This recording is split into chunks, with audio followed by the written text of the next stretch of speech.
last time we noticed that Esther had been made the queen, and of course Ahasuerus put on a big feast to celebrate the fact that she was now his queen. And Mordecai, remember, had commanded her, even though she's the queen, she's not in his house anymore, he commanded her not to reveal her ancestry. Don't tell anybody. So she's as queen, and yet Ahasuerus and nobody else there seems to know that she's a Jew. And I find this interesting from the standpoint that when Mordecai originally told her to do this and now has reinforced it up to this point, did they not understand that she was a Jew because of who raised her? They knew who raised her, and they knew that he was a Jew. It's interesting, isn't it?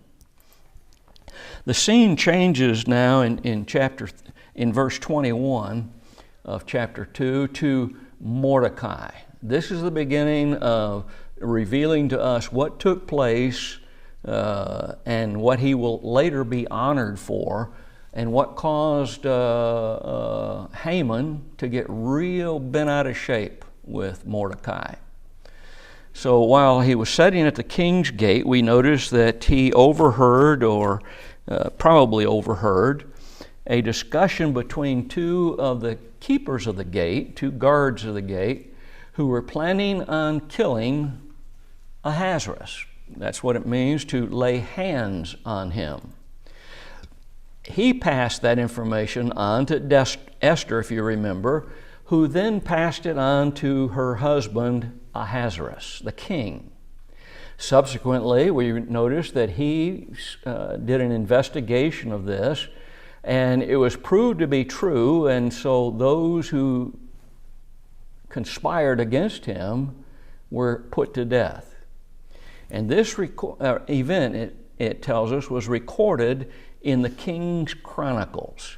That's a series of books that would be kept to record important events in a king's life. It kind of corresponds to what we'd see in 1 Kings, 2 Kings, 1st and 2nd Chronicles.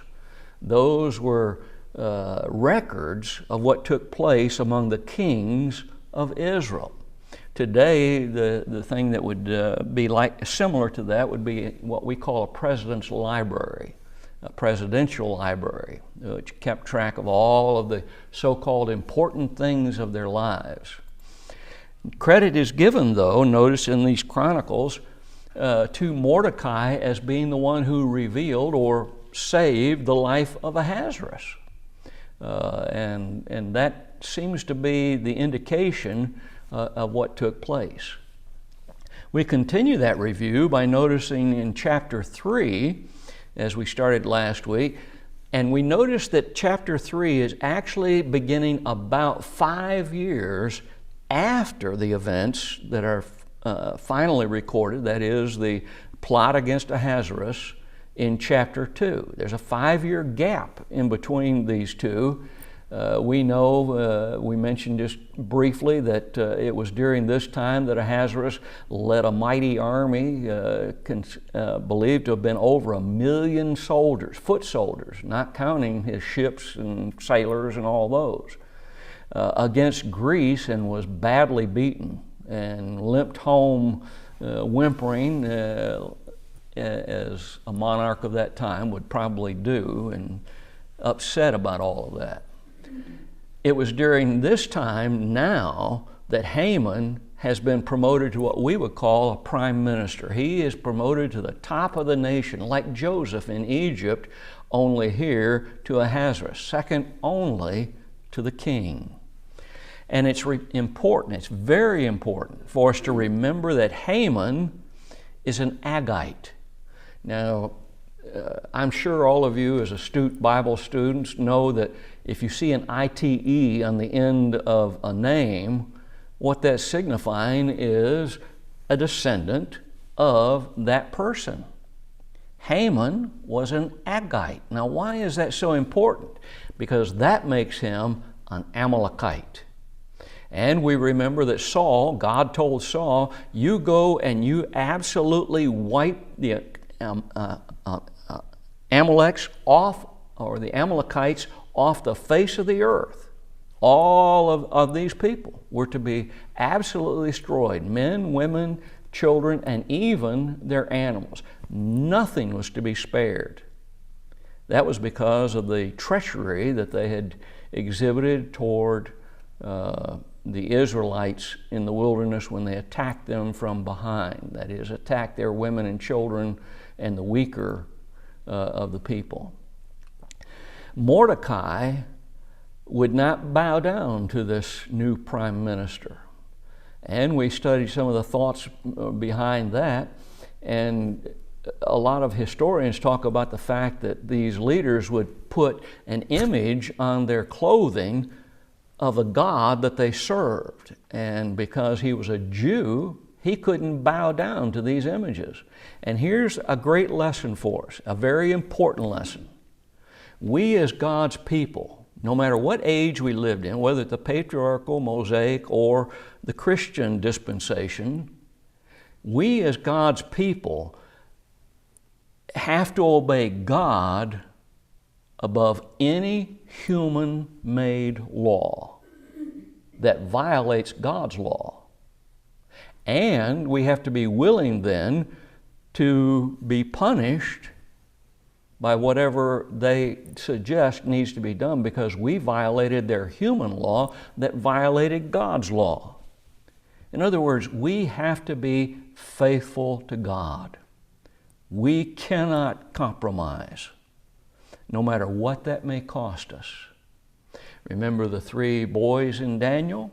We call them boys. They were actually probably around 20 or 25, somewhere in that area. They refused to bow to the altar that the king ordered them to. They were willing to give up their lives. Are we? So that brings us to where we are this week, and that brings us to verse 7 of chapter 3.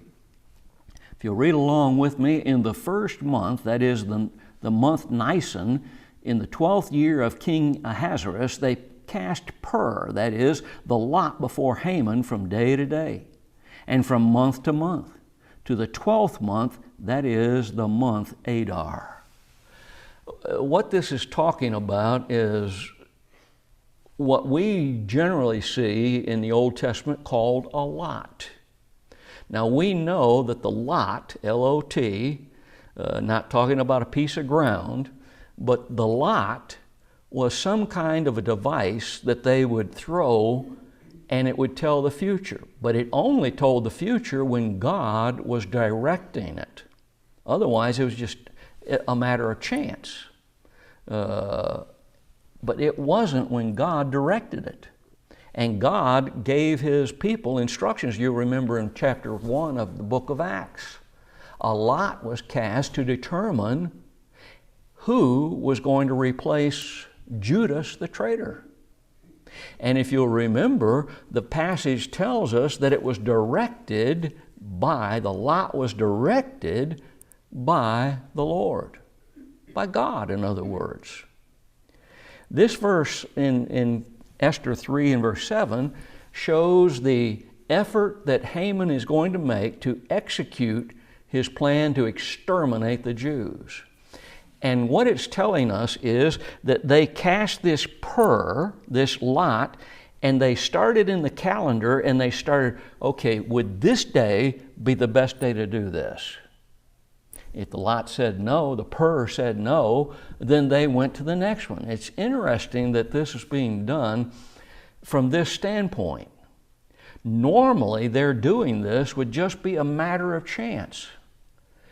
But notice how long they did this for. If you did that for 30 days, what are the odds, if it was just by chance, that the lot thrown, think about it this way.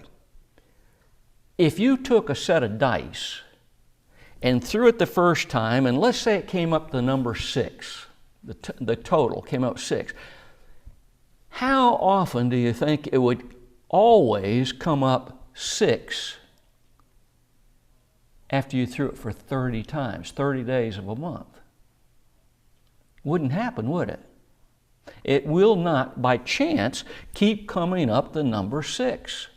And yet, in their casting of this pur, for almost 12 months, as they cast it for each of those days in every one of those months, it kept coming up. No, this wouldn't be the best time. And then all of a sudden, once it came up. Do you think maybe God was behind that, even though these were heathen? That for some reason, and we'll get into that later on, there may very well have been a reason based on the holidays or the feast days that were determined for the Jews to enact. The correct time to do this was determined by the pur, the lot. And unless the casting of lots, as we've mentioned already, was determined by God, it's not going to do any good. Look at Proverbs 16 and verse 33, which shows us very clearly that God used this method. Remember Hebrews chapter 1? By various means and sundry means, etc., God gave messages to people, told them things.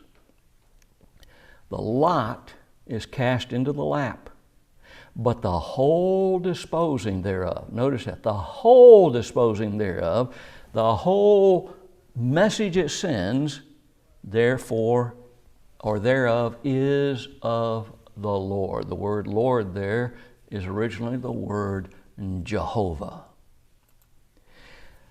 The God of heaven determined it. The superstitious manner of determining the right time normally would be, who knows what it would come up.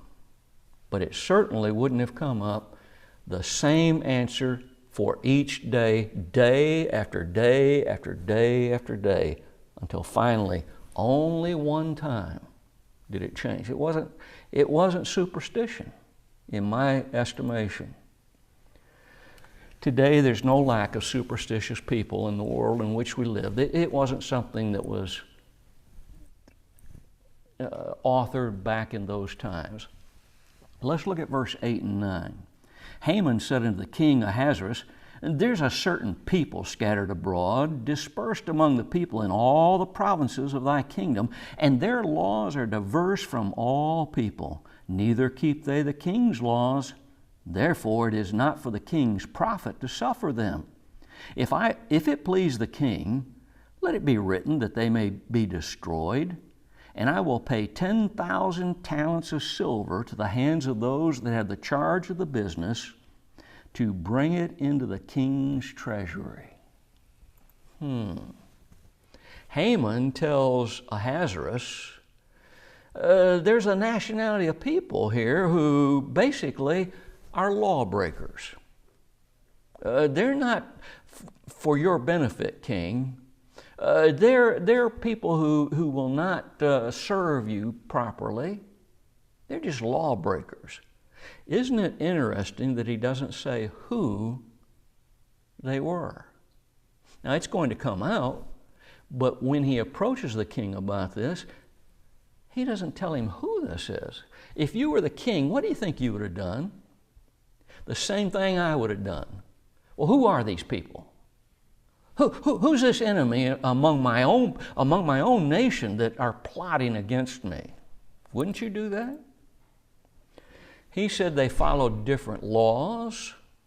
They followed different religious laws, but they did not follow the laws of another nation. That wasn't what they were. Look at the men that we see portrayed, Daniel especially. What did Daniel do? He he very concernedly paid attention to the laws of the land. He wasn't a lawbreaker, but he followed different laws religiously. The laws they followed were different. They're basically following two sets of laws. Now let me ask you a question. Isn't that describing you and I? I follow two sets of laws. How about you? I follow the laws of the land in which I live, but I also follow another set of laws, the laws that God has given. And if there's a conflict between the two laws, I am to follow God's law above the law of the land. I follow two laws, two sets of laws, and so do you, if we're faithfully serving God. God's laws, the laws of the land. Of course, that one exception is shown to us in Acts 5 and verse 20, and it's in other places too, but that's probably the best one and most popular one that is known. We ought to obey God rather than man. Did Haman tell the king who these people were, or did he leave it as a general implication? There's just a bunch of people out here. They don't like you, king. They don't follow your laws. And it's not going to be for your financial well-being if you let these people stay in your land. Haman declared that he would pay for the extermination of these people that he claimed were lawbreakers to Ahasuerus. But he's going to pay, but it's not going to be like he thought it was going to be like, is it? You and I know the rest of the story. The price he set was an extraordinary one. It is absolutely, in today's prices, this would be over 500 billion, billion, not million, billion dollars. Some believe that he planned on paying this out of the money that he would take from those that he killed, that is the Jews. Take it, their possessions. You know, to the victor belong the spoils, an adage of war. Look at verse 10 and 11. And the king took his ring from his hand. Notice, so far there has been no explanation of who these people are, just an implication. There's some people out there. The king took his ring from his hand and gave it unto Haman, the son of Hammedatha, the Agite, the Jews' enemy. And the king said unto Haman, the silver is given to thee, the people also to do with them as it seemeth good to thee. King's ring, what's that all about? It had his special mark of his kingship on it. It symbolized his authority, his power. And if he gave it to somebody, they could use that ring to enact laws, to borrow from his authority, so to speak. Well, how was that done? Hot wax would be placed on a document to seal it. Well, the document was written, and it was either folded over and sealed and then sent, and that meant that the person who received the document would know that no one had opened it already to see what it said and maybe falsify it. But it also meant, in their time, that the clay tablets that they used to write the laws on would be impressed with the seal of that ring. It would be rolled over that wet clay, or the wax in these particular cases usually. And that meant the king's authority is behind this document. It's kind of like a notary public today. It does the same thing. You take a document to a notary public and you sign it in front of them, is usually the way you're supposed to do it. And what they're doing is guaranteeing that the signature on the paper, this document, is who it says it's from. It makes it official. The identity of Haman as a descendant of Amalek is again reinforced in verse 9. Notice, He's the son of Amadatha the Agagite, A-G-A-G, Agag, a descendant of Agag, an Amalekite, those who were meant to be destroyed. But Saul, as we studied last week, refused to obey God. Note the addition here to what's found in verse 1. The Jews' enemy. In verse 1, it just told his descendancy. Now it's added the fact that he is the Jews' enemy, which indicates that the Agagite, Agag, was an enemy of the Jews, and he was. So were all of his followers, the Amalekites. Now consider the trust that Ahasuerus is showing to Haman. With this ring, Haman could make any law he wanted to and claim that the king authorized it because look, his seal's on it. What a trust that was, especially to such a scoundrel as Haman was. Notice also that Ahasuerus says, the silver's given to thee. That's very interesting to me. Haman said, I'll give you the cost that it will take to eliminate these people. Ahasuerus says, the silver is given to you. That sounds like it's diametrically opposed to each other, doesn't it? But there's an explanation. Haman may not have had the funds to fund all of this at that very moment, but was expecting, remember that theory that we talked about earlier, was expecting to recoup the cost of having all of these Jews murdered by taking the goods of the people that he murdered, their wealth. What may be going on here is Ahasuerus is saying, I will fund this, and Haman has told him, I will replenish your treasury.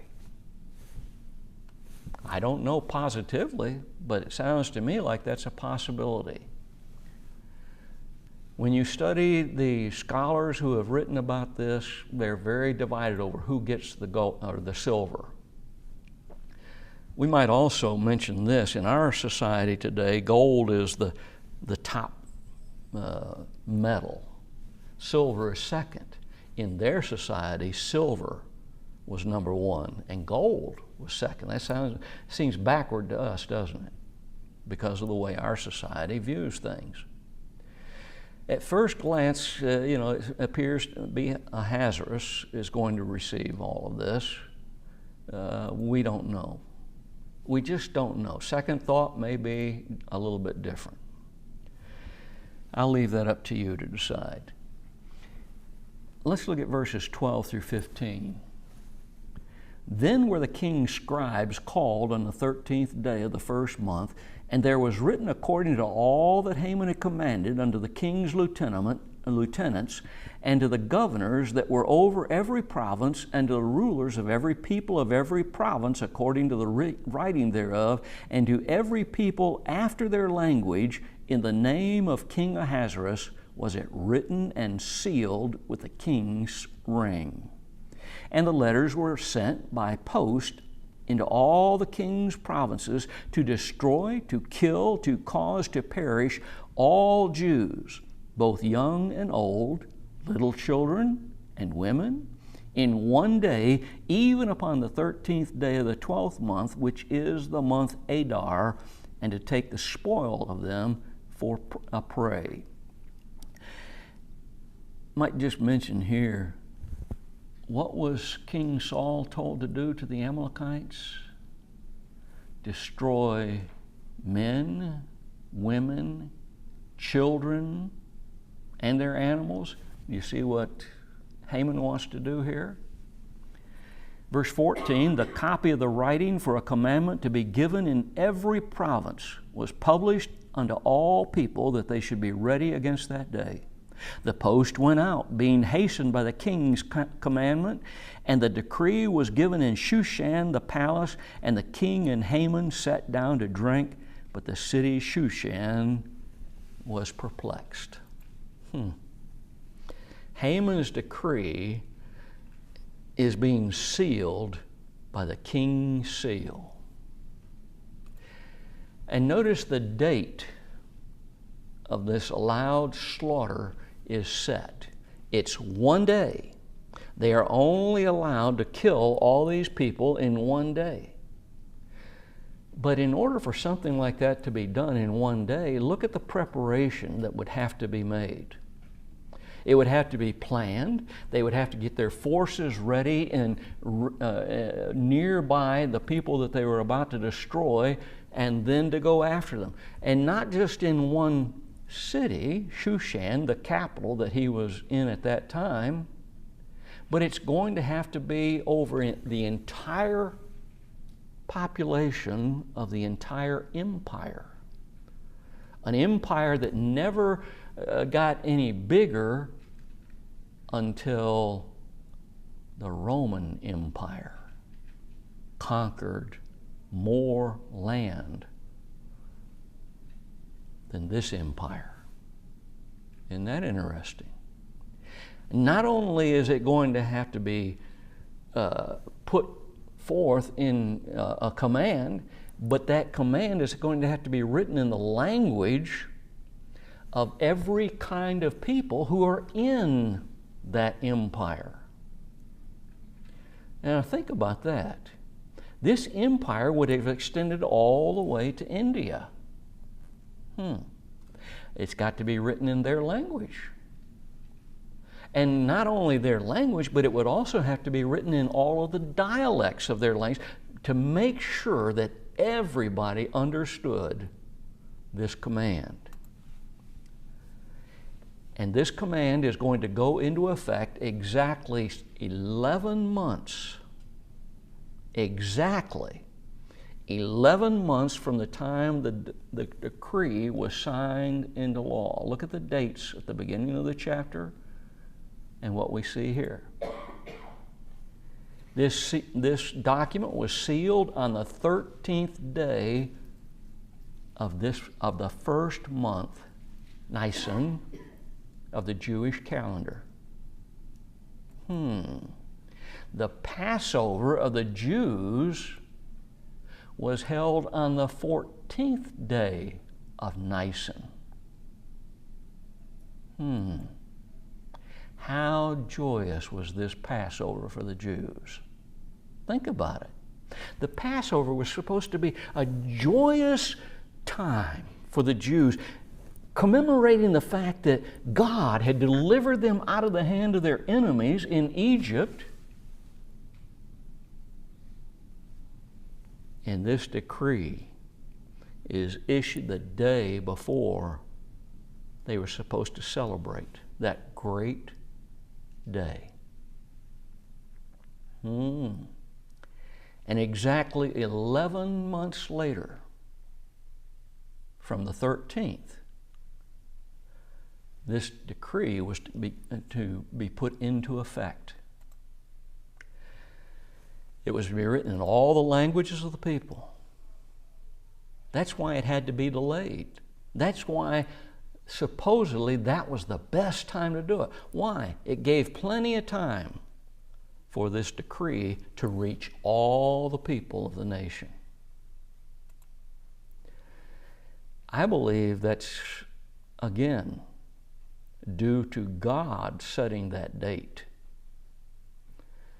to give His people time to mourn over this, to give His people a chance, an opportunity to provide a way to escape this, but also to give all the people, especially to give all of the people of the entire empire, an opportunity to make sure that they all knew exactly what was planned, so that when the law was given that would allow the Jews to fight back and to kill all of those who would persecute them, the opportunity to prepare themselves?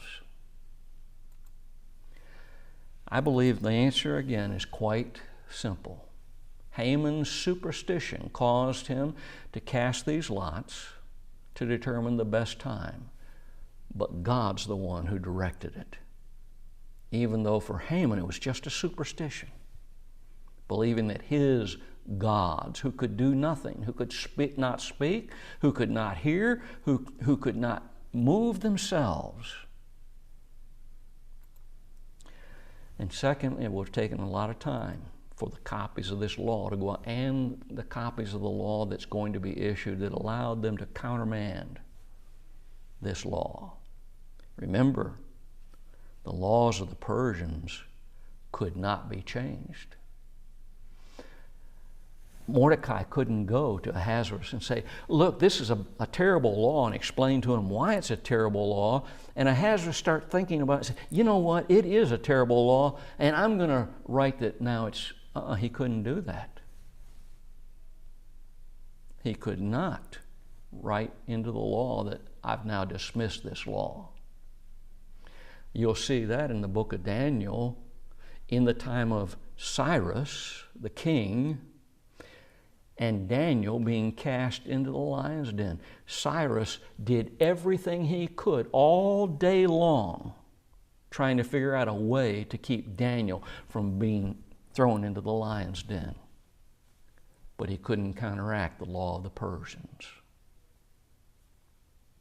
How long were they to be allowed to kill the Jews? 1 day. Just 1 day. It's all got to be done in 1 day. And they were going to be allowed to keep the spoils of the victims. And you can easily see how this could result in mob mentality. Oh, you mean for 1 day we're allowed to kill all of these people? What if there were a law passed in the United States that on 1 day, every year, you could just do whatever you wanted to. You could kill people, you could rape people, you could steal from people, you could do whatever you wanted to, but only for 1 day. What do you think might happen? You know as well as I do what would happen. The lawless element of our land would take full advantage of that. I mean, just look around you at some of the things that have been going on in the last few years in the United States. Someone puts out a rumor that this or that or whatever was done, and the next thing you know, mobs gather in the street who would normally never do what they were doing, burn down buildings, kill people, mob people, hurt people, steal from them. From Ezra, it's learned that some of the Jews had intermarried with the people of the land. What are they going to do? What's going to happen to them? Are they going to be associated with the Jews whom they were married to, and thus the Jewish people as a whole, and they're going to be killed? Verse 15 shows the reaction of 3 distinct groups of people when this law, this decree, is published. First of all, you have Ahasuerus and Haman and the people of Shushan. Now look at what's going on there. Ahasuerus and Haman, what do? Oh, they had the law written out, they had it sealed, and then what did they do? They went and got drunk. They celebrated with a drinking party. The people of Shushan, on the other hand, were perplexed. Why is this being done, in other words? They were confused. The word perplexed in the original shows a confusion. Why is this being done? The people as a whole, you see, seem to see the Jews in a whole different light than it is being portrayed for them. Why is this being done? They were puzzled. They were confused. And there's no evidence that the Jews to them had been causing the kind of problem that Haman said was being presented. And they're probably questioning, why? Why have these people exterminated? What have they done that's so bad? Why, they're our neighbors. We don't see all of this going on. What a mess. 3 different groups, and we see exactly what's taking place. The city's perplexed. The Jews are in mourning. And Haman and Ahasuerus are celebrating. We'll come back next week and begin chapter 4. And this is another amazing chapter in the things that took place during that time. Again, we point out that the book of Esther, though it never mentions the name God, is indisputably telling us about God's involvement in taking care of His people. Indisputably. And chapter 4 is another fantastic indication of this. We appreciate your attention and your time. Have a great week.